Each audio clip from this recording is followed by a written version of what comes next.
समानतेचा अर्थ समानता म्हणजे प्रत्येक व्यक्तीला सन्मान, संधी आणि हक्कांच्या बाबतीत न्याय्य वागणूक मिळणे. लोकशाही समाजात समानता हे एक मूलभूत मूल्य आहे. समानतेचा अर्थ सर्वांसाठी गरिमा, संधी आणि न्याय. कायद्यासमोरील समानता भारतीय संविधानानुसार सर्व नागरिक कायद्यासमोर समान आहेत. कायदा सर्वांवर समानरित्या लागू होतो. राज्याचे कर्तव्य आहे की ते दुर्बल घटकांचे संरक्षण करावे. सामाजिक असमानता. सामाजिक असमानता म्हणजे काही समूहांना शिक्षण, आरोग्य, रोजगार किंवा साधनांपर्यंत मर्यादित प्रवेश मिळणे. ही असमानता परंपरा, पूर्वग्रह आणि भेदभावपूर्ण विचारांमुळे निर्माण होऊ शकते. आर्थिक समानता. आर्थिक समानता म्हणजे सर्वांना सन्मानजनक जीवनासाठी आवश्यक साधने, संधी आणि सुरक्षा उपलब्ध असणे.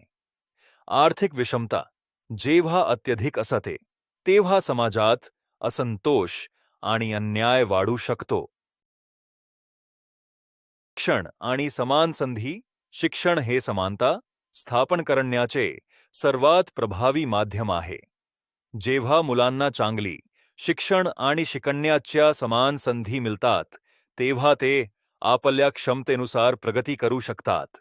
शिक्षणाचा प्रसार म्हणजेच समानतेचा आधार.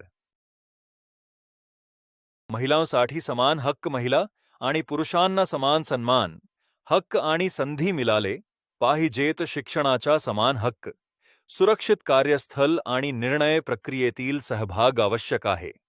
महिला सशक्त झाल्या की परिवार आणि समाज दोन्ही प्रगती करतात.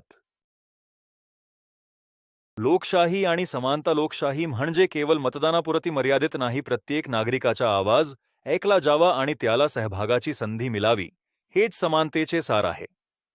काही लोकांचा आवाज नेहमी दडपला गेला तर लोकशाही कमकुवत होते. खऱ्या जीवनातील उदा प्रत्येकण दोन विद्यार्थी एकाच वर्गात शिकत असतात. एका विद्यार्थ्याकडे पुस्तके, इंटरनेट आणि शांत वातावरण आहे तर दुसऱ्या विद्यार्थ्याकडेही सुविधा नाहीत. समानतेचा खरा अर्थ म्हणजे दुसऱ्या विद्यार्थ्याला त्याच्या शिक्षणासाठी आवश्यक सहाय्य पुरवणे.